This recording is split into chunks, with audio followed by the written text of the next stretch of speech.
Thanks, Raven. Well, back on Grand Bahama, a vehicle shortage at Sanitation Services resulting in the delay of garbage collection on the island. Tonight, the general manager shares how this has impacted local services as he notes what is being done to address this unsanitary issue. Yolanda Thompson-Everest reports.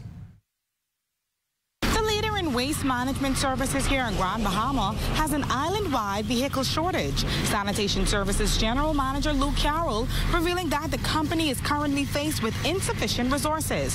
While he is aware that residents are frustrated with their late arrivals, he says that they are working on fixing the problem.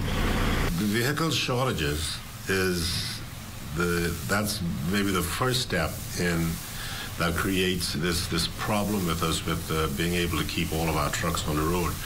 I am sure that every resident has seen that the garbage trucks have been late recently. That's because, well, number one, our trucks are getting older.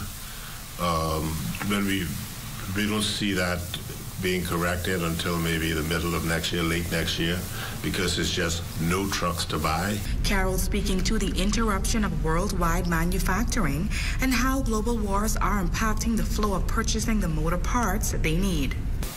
We have a greater need for parts because we can't replace the older trucks. Now, for the same reason, COVID, how it impacted factories and all that stuff, and the two wars that's going on now, especially the Russian-Ukrainian war. A lot of metals came out of those areas, a lot of metals that they use in these parts, so that slowed down for obvious reasons, and that means that parts that we usually could get for within 2 days to a week, sometimes now take us 2 months. As a matter of fact, I've had parts as long as 10 months. While the lack of parts are creating a real problem for sanitation services, Carroll noting that despite economic difficulties, he and his staff are working overtime to ensure that residents are still being handled with the best possible services. We're working our mechanics overtime, and we're trying to improvise wherever we can. You know, robbing Peter to pay Paul. But that's not a situation you want to be in, you know, in the long term. And to those loyal customers, he sends this message. I will guarantee you that we will pick up your garbage on the scheduled days.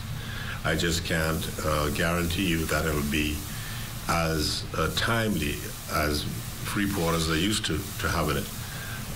But we still provide the service on it, you know, twice a week for residents, and we just may not be 9 o'clock like we normally would be, but we may be 1 o'clock, we may be 7 o'clock in the evening. Services are provided twice a week for residents, and Carroll is asking residents to continue to be patient as they work towards the solution.